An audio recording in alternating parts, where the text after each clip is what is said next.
This is a special presentation of EA Sports from the Oakland, our tribute to the coach, the John Madden Legacy Game.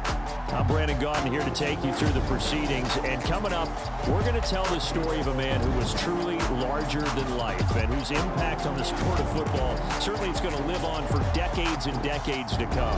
Now, we've assembled a couple of rosters featuring some of Coach's favorite players from both yesterday and today, and Coach himself will be on the sidelines for both squads, trying to motivate his guys to victory. I'm joined now by my good friend Charles Davis. CD, your thoughts on John Madden and what he meant to the sport he loves so much? For me, Brandon, it's the word joy.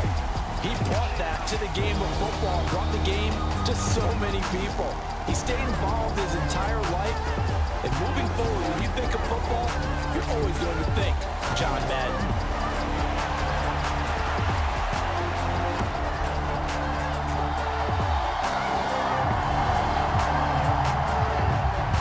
Time for old times. What do you say we play some football as we are underway? From Oakland in the John Madden Legacy Game. And he'll be tackled just shy of the 25. So it's the NFC stars who will get the ball first. And Charles, as we alluded to, we've got a different era of coach on each sideline. So the man coaching this NFC squad, we'll call him Young John Madden. This is a coach who was trying to establish a foothold in the NFL and on the cusp of doing it very successfully. Yeah, you think back to that period, those early days as the coach of the Raiders, the late 60s in the AFL, and then in the NFL in the early 70s. Coach was a guy who was ahead of his time. The Raiders were one of the first teams to have mini camps, one of the first to film practice, because he wanted to practice coaching as much as he could. And his teams, they were successful right from the start of his head coaching tenure. And that's not the start that he was looking for, as he's going to be met and dropped behind the line. It'll go as a loss of 3 right away, and it's second down. So as we mentioned at the top, let's take you through the life of John Madden. And, you know, it's very fitting that we're here back in the Bay Area, not just because John's so associated with Raider football, but also because this was where he spent his formative years. Yeah, he grew up over in Daly City with his buddy John Robinson, who will also become an NFL head coach. And he played his high school ball at Jefferson High, eventually wound up playing tackle at the University of Oregon and later Cal Poly San Luis Obispo. Played well enough that in 1958, he was a 21st round draft pick of the Philadelphia Eagles. That's right, the draft had 30 rounds then. A tough spot here on their opening drive. This is 3rd and 7. Now Favre. The first catch of the game for George Kittle. And he'll be taken down, but he does have first down yardage. Charles, you mentioned Coach was a 21st round draft pick back in 1958. It was the Philadelphia Eagles who selected him. But unfortunately for John, knee problems, they just continued to dog him. He was hurt in his first training camp, actually never saw the field as a player in the NFL. But it was still during his time with the Eagles, you and I were talking about this before going on air, that you could start to see the light bulb going on for what his career path might entail. And it went on in a big way, didn't it? Because while he was rehabbing his knee, he started to spend a lot of time breaking down film with the Eagles with quarterback Norm Van Brocklin, the future Hall of Famer and future head coach in the NFL. Remember, Norm Van Brocklin coached with the Falcons. He coached with the Vikings. And it was there during that time, I think Coach Madden realized his love of football and love for teaching, combining all that together, and that meant being a football coach. So in 1960, began his coaching career at a small college south of San Luis Obispo called Allen Hancock, and then later at San Diego State University under another legendary coach, the guy who could throw it around pretty well, Don Coryell. And they'll get this down to around the 47-yard line. Charles, you know, it was in the early 1960s that a young John Madden made the acquaintance of the owner of the Oakland Raiders, one Al Davis, of course, and the two, they really bonded, would become one of the best owner-coach duos in NFL history. And to take it a step further, Al Davis became someone who John referred to as his best friend. Yeah, 1967, Brandon, Al Davis hired Coach Madden to be a linebackers coach. Remember, this was still the AFL at that point. We had not merged totally with the NFL. And Coach Madden, he paid dividends almost immediately. Helped the Raiders win the AFL title in 1968, and that meant a date with the Green Bay Packers in what was now known as Super Bowl II. But by 1969, at the age of 32, just 32, Brandon, John Madden assumed the mantle of head coach of the Oakland Raiders. And what a ride the Raiders, in the NFL were about to go on.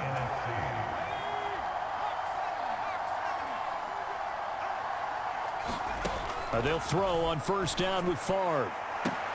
And that is caught on the right sideline, but out of bounds, says the line judge. The throw took him a little too far. It's second down. So we're through one at the Coliseum in Oakland. 0-0 our score. This is the John Madden Legacy game on EA Sports.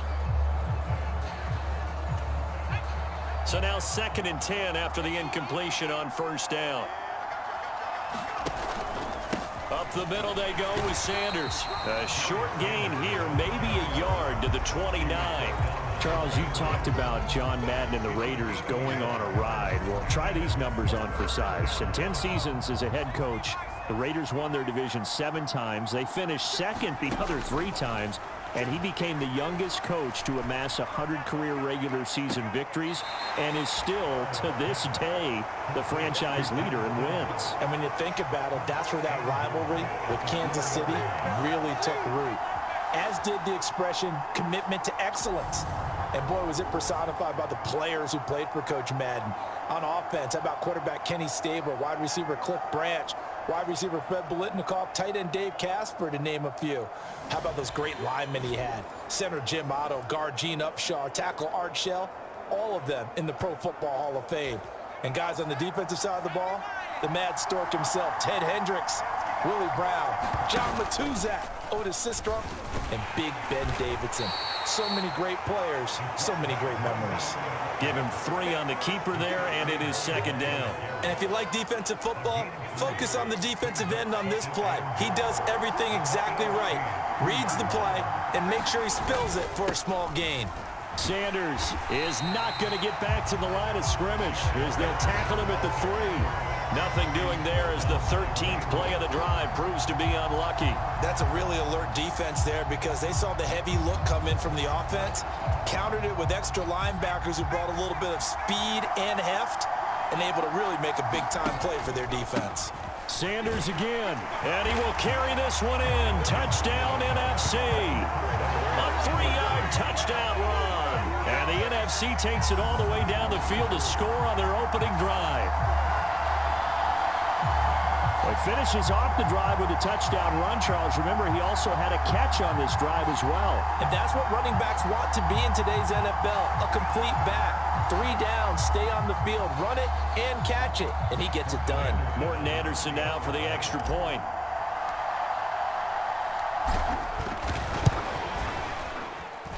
His kick is good, and the NFC goes up 7-0. That one was an extended drive, 14 plays all told. And Barry Sanders the one to finish it off as he does so with a touchdown run. Following the touchdown, here's Anderson to kick it away.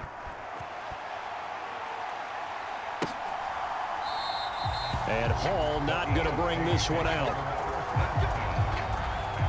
So, Charles, as mentioned, we've got another Coach Madden over here on the AFC sideline. Of course, his Raiders, members of the AFC West. So this is a conference he battled in for his entire career.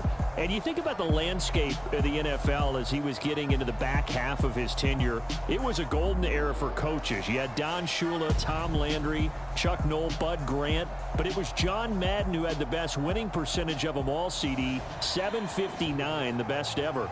Brandon, it's hard to believe he could be so successful in a conference with all those great teams. The Steelers won 4 Super Bowls. The Dolphins won 2 and were a mainstay in the playoffs. The Colts were tough. The Broncos came on late and went to a Super Bowl themselves. But against Hall of Fame coaches, John Madden's record, 36, 16, and 2. That's pretty incredible. His Raiders were a factor each and every year. 2 minutes remain here in the first half of the John Madden Legacy game. We'll be back. Hey, we want to let you know, give you a fair warning that coming up at halftime, the folks at EA Sports have put together a very nice package in tribute to Coach Madden. So make sure you stick around for that. Again, coming up at halftime. Now a deep ball there on second down, but it'll wind up incomplete. Charles, you think about all the success that John Madden had as an NFL head coach, and he had plenty, and we talked about it, including the 10 straight winning seasons, a Super Bowl title. But like any great coach, he also suffered through a few tough losses along the way as well. And Brandon, those tough losses came in high-stakes games because they always had such great success. Think about it this way. 6 times in his 10 years, the Raiders were knocked out near the AFL championship game or the AFC championship game. But might be a divisional round exit. That's the one that bothered him most of all. Three Rivers Stadium, December 1972. Yes, the Immaculate Reception game. Franco Harris grabbing the ball that was deflected. Almost at his shoe tops, he picked it up and took it in for a game-winning score to give the Steelers a 13-7 victory. And partner, anyone who loves black and silver still doesn't believe that ball hit anyone in black and silver that day, and that play should never have counted. The NFC offense coming out here, and you know, Charles, Coach Madden always said that if he had one drive to win a game and he had to pick a quarterback, he would pick Kenny Stabler. But I think if you asked him to omit any of his Raiders players, there's a good chance the guy he'd select would be Brett Favre. Brett Favre is always smiling. He's always laughing. He's always talking to someone. He remembers that it's a game. And if it's a game, you should have fun. And Brandon, that always reminds me of a great movie line where one of the players was telling the coach, every time I say it's a game, you say it's a business. And every time I say it's a business, you say it's a game. With Coach, it was always a game. All right, so they got that one, Charles, against the center. And let's remember how difficult it is for the center, because remember, he's got to snap the ball to put the play in motion, and sometimes you got that big guy on your nose. You got sometimes where he's coming at you at an angle. It's a difficult job for him to snap the ball and then execute his block. And they'll wind up getting this to the 37, gain of 9. I know exactly what's going to be said about that play from the defensive perspective. What's that? That's why I tell all you guys we need more than one tackler to the ball. He broke the first tackle. Luckily enough, there were more people there to get him down. Favre's throw complete there to Rice. And he'll be taken down, but not before they work this to the 45. So the first catch for Jerry Rice, always fun to talk about. His career stats, Charles, they're so good. He leads in so many categories that we can't even get to them all. Yeah, what do they say? He combines ridiculous statistical supremacy with crazy longevity. How about this? Most receptions, yards, touchdowns, just to name a few of the accolades along the way. My first thought is surprise, because that's one of the better tight ends around, and I've seen him pull in balls like this before. But how about a little credit to the defense forcing that incompletion? This throw incomplete, nearly picked off. And with his pedigree, he doesn't drop many of those. But third down coming up. The coverage was good, but I just wonder if they absolutely fooled the quarterback on that play. I think he was expecting something else. Ended up with nowhere to throw the football successfully.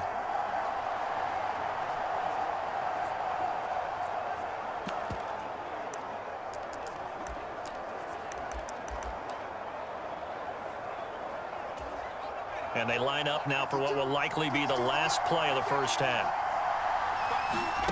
They'll throw now on the final play. He lets this one fly toward the back of the end zone. And unable to connect. Incomplete.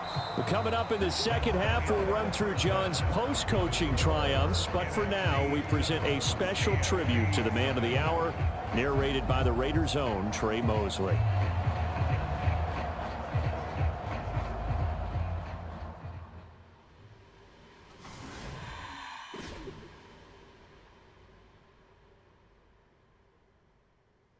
What comes to mind when you hear the name Madden?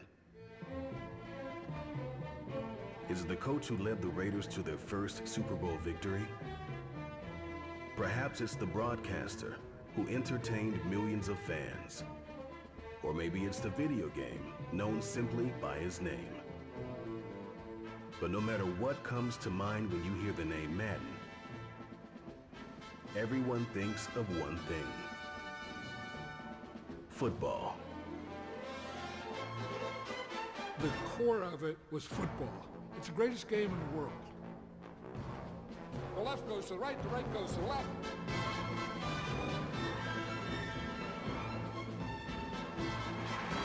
Madden is on the field. He wants to know if it's real. John Madden goes on the shoulders of his players.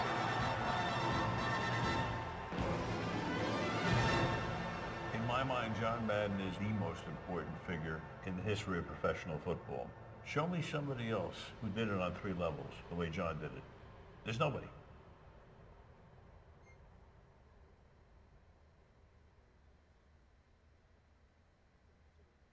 Boy, Charles, yeah, that is really well done. Coach was something else, wasn't he? I'm reminded what Al Davis said when he was inducted coach of the Pro Football Hall of Fame, Brandon. He loved the game. He loved his team. He loved the Raiders. He loved this league. And you can see it with everything he does. No doubt. But it's quite possible, though, that now he would say, hey, enough of that. Let's play some football. The second half forthcoming from Oakland. The AFC going to get the football first here as we are back underway from Oakland in the John Madden Legacy game. No run back here for Hall, and this will come out to the 25. The AFC making their way out, and it's one of Coach's favorites, another local guy, Tom Brady, who will be at the controls. And boy, Coach always admired the way number 12 could run an offense, and especially his ability to stay calm under pressure. Tom Brady is a guy who's always looking downfield. He never looks at the rush. He hangs in the pocket, and he makes a throw. He's a cool guy, and he's a tough guy. Let me tell you, there's no one calmer in the pocket than Tom Brady.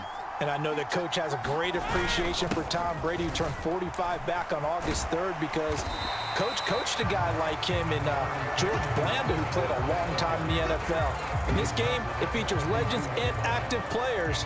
Tom Brady qualifies as both.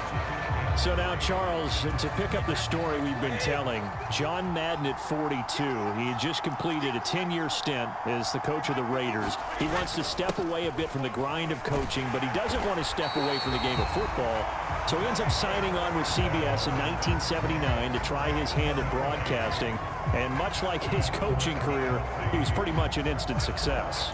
Partner, he really connected with the people right from the start, and people may not remember, he wasn't even on the #1 team in the beginning. He worked his way up. But the same things that made him a great coach made him a great broadcaster. The ability to show the big picture, yet break it down into the details. That's what he did. There he goes, left side. Touchdown. Jerome Bettis. 61 yards. And the AFC is an extra point away from tying this game up. I guess when you look back on it, it was just a matter of time until he popped a big one like that. And, you know, at halftime, you and I discussed it. They had done a nice job on him in the first half. But there were a couple of occasions where it felt like he might wiggle out of traffic and take it to the house. Finally here in the second half, that got done.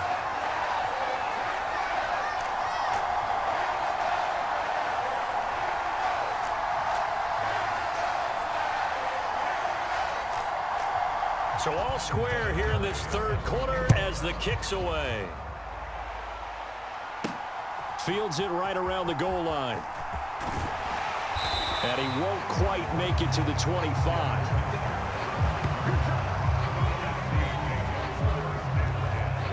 Now the NFC heading back out. Hall of Famer Randy Moss a part of this offense.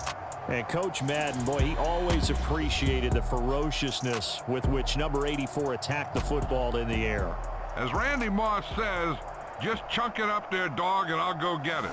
And, Coach, boy, did he ever go get it. Over 15,000 receiving yards, 156 touchdowns. And how about this? From his rookie year of 1998 until 2009, those were his prime seasons, right?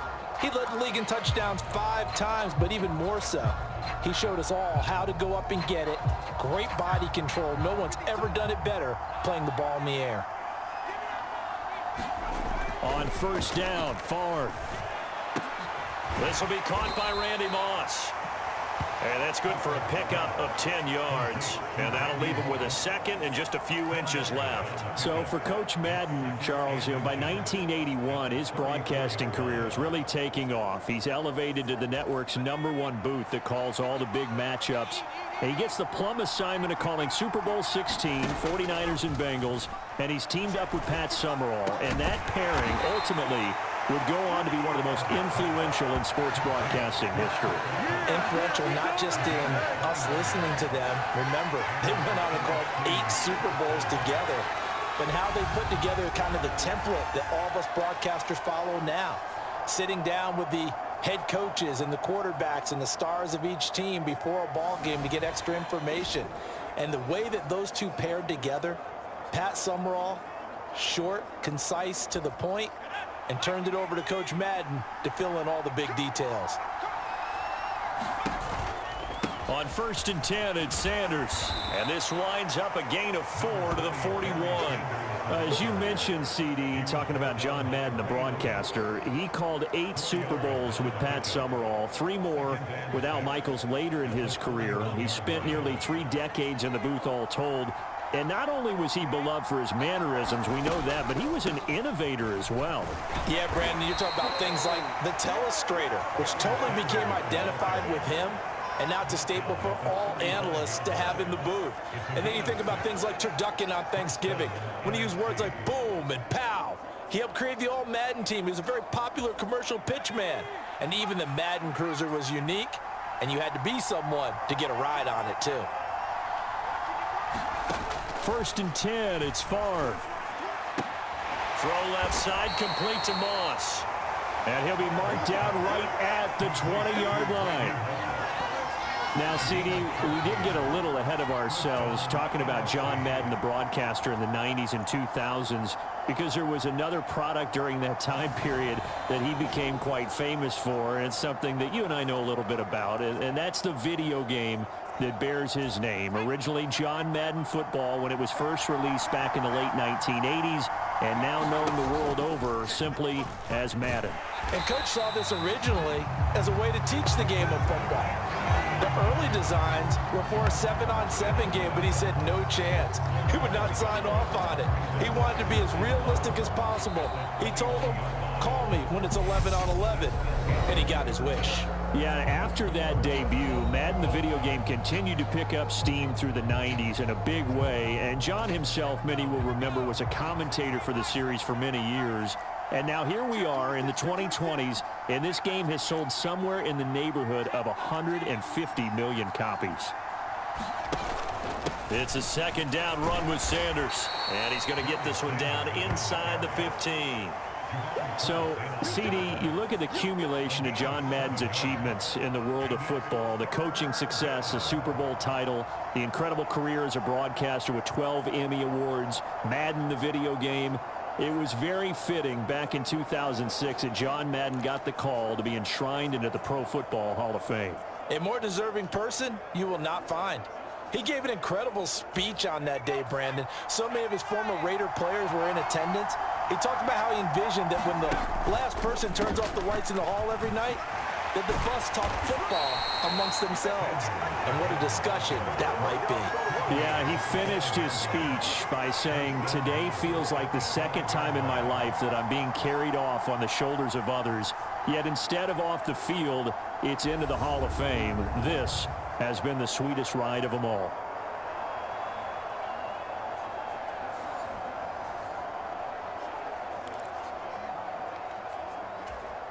A field goal could get him the lead, but it might not be enough here as they come up on 1st and goal. To throw is Favre. And oh, that nearly their first pick of the game, but it falls down to the ground incomplete.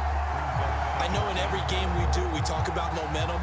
That was a momentum play lost, and now there could be a letdown because they didn't get the interception. Yeah, you could almost hear the collective gasp on the sideline as he couldn't, and he's going to go down. Sacked back at the 13-yard line. Stephon Gilmore dials the corner blitz and earns the sack.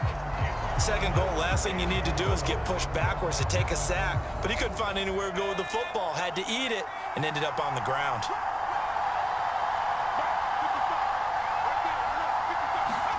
Now on 3rd and long, they'll look to throw. And that's going to be incomplete. The contact there enough to jar that ball free, and it brings up 4th down. Well, so a drive that spans all that time, and yet you may only come away with 3 points here. Well, your defense, all right, they actually like these long drives. They get to rest over on the sidelines for a while, but when you're not finishing with points in terms of touchdowns, that's frustrating. They've got to figure out how to close out these long drives and get 6s instead of 3s.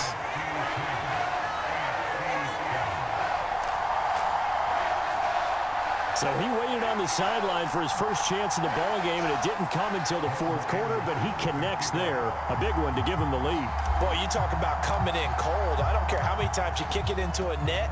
You're not really ready when you go out there and all that beef is coming at you trying to block the kick.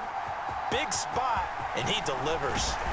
And that decision to bring it out ends up not being a good one. Costs him about 5 yards as he's tackled at the 20. The AFC offense heading back out. You know, Charles, Coach really loved to utilize his tight ends in the passing game.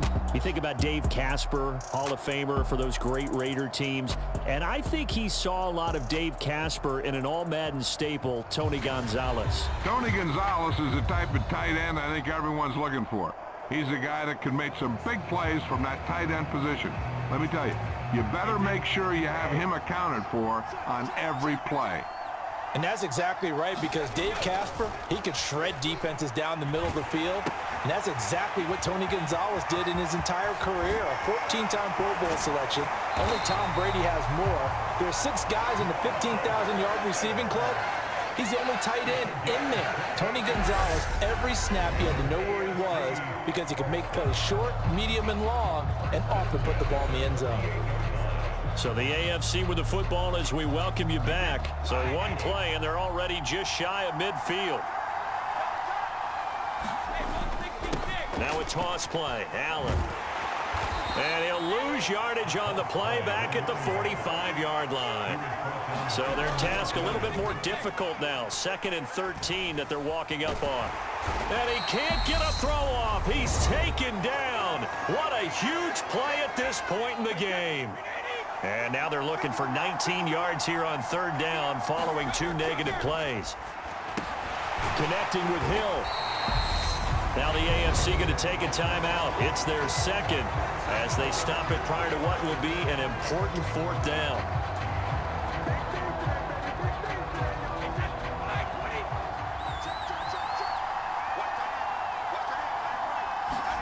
Now Brady got to have this one. High throw, but he makes the catch. And he is going to have enough for an AFC first down. So how about that? They risk it on 4th down, and they're rewarded. That's complete to the fullback, Ricard. And they're going to get this down near the 35-yard line. Brady's throw into the hands of Gonzalez here. And he's going to get this down near the 25.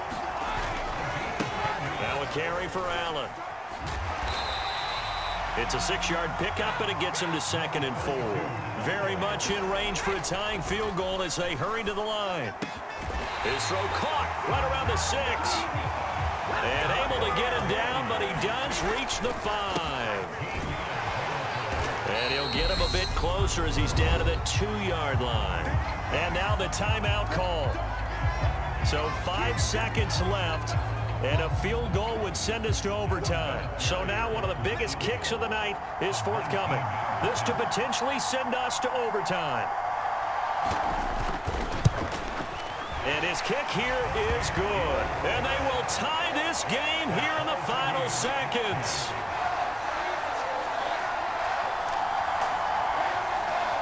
I tell you, the life of a kicker. He has not been called on the entire game. He's over there by the net, but they send him out here in the 4th quarter and say, hey, go tie the game, will you? And guess what? He comes through. I just don't know how they do it. I really don't. These cats are a different breed from you and me.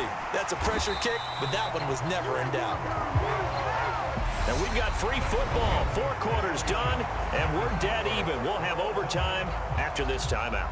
It's a little teaching moment here. Overtime rules. Remind us how this goes, partner. Okay, so in the past, we had sudden death. First team to score wins, but no longer. Now, if the team receives the ball, scores a touchdown, they win the game. If they kick a field goal, though, or don't score, the other team gets a possession. And after both teams get a possession, then we're into sudden death. First team to score wins the game. The offense for the NFC ready to get their next drive started. Favre. And that is nearly intercepted. Oh, that would have changed things here in overtime, but instead, it's just second down. From the shotgun, it's Favre.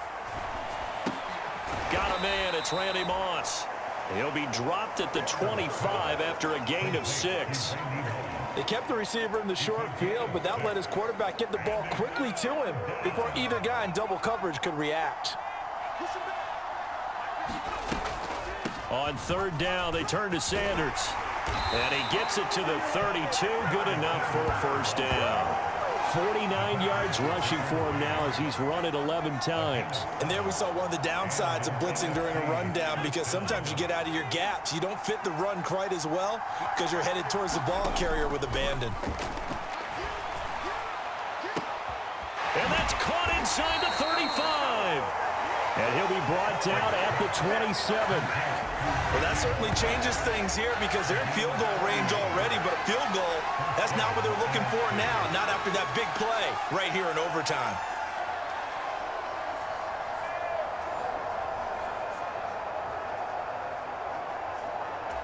So now then, the big play has them all the way inside the 30 now, 1st and 10.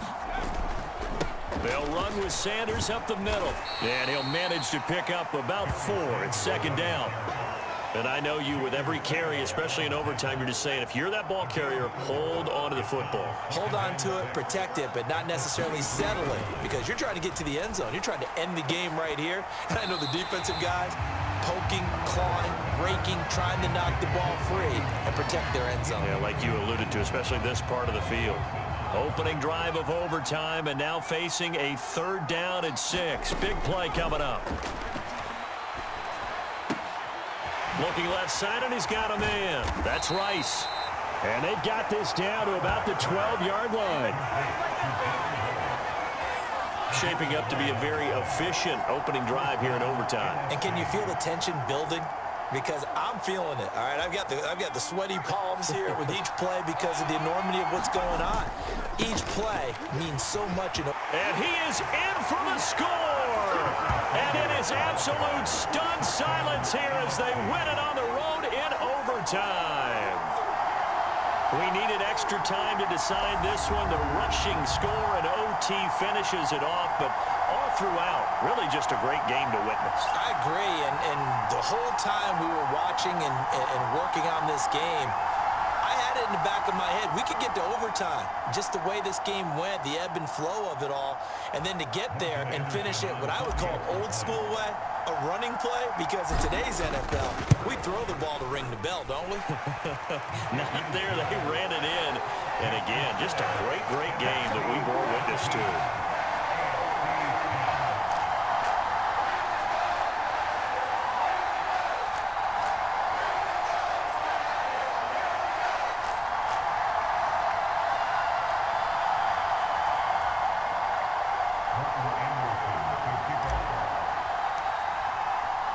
Following the touchdown, here's Anderson to kick it away.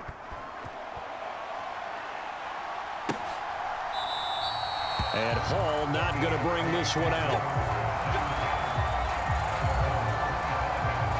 The AFC offense set to take their next drive.